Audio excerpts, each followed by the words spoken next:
ఓం శ్రీ సాయినాథాయ నమ. బాబావారి శయనలీల.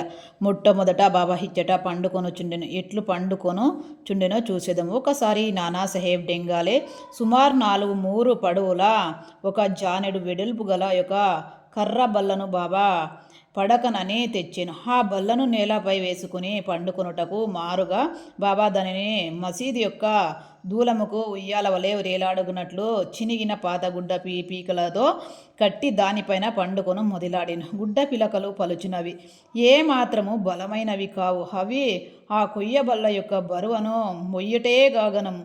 ఇంకా బాబా యొక్క బరువును కూడా కలిపి అవి ఎట్లు భరించుచుండెను అనున్నది ఐశ్వర్య వినోదములకు హేతువయ్యేను. ఆ పాతగుడ్డ పిలకలు ఎంత బరువునో మోయగలుగుట నిజముగా బాబా ఆ లీలయే. బాబా ఆ బల్ల యొక్క 4 మూలలందు 4 దీపములు ప్రమిదములుంచి రాత్రి అంత్యూ దీపం వెలిగించుచుండిరి. ఇదియే ఈ చిత్ర బల్ల పైన హాజానబావుడగు బాబా ఆ పండుకొనుటే స్థలము చాలనప్పుడు దీపములు పెట్టుటకు జాగ ఎక్కడిది? బాబా బల్లె పైన పండుకొని ఆ దృశ్యము దేవతలు సహితము చూసి తీరవలసినదే. ఆ బల్లపైకి బాబా ఎట్లు ఎక్కుచుండెను, ఎట్లు దిగుచుండెను అనునవి అందులకు ఐశ్వర్యము కలిగించుచుండెను. అనేక మంది ఉస్తకులతో బాబా బల్లెపైకి ఎక్కుట దిగుట గమనించుటకై కనిపెట్టుకుని ఉండేటివారు. కానీ బాబా ఎవరికి ఆ వైనము అంతు తెలియనివ్వలేదు.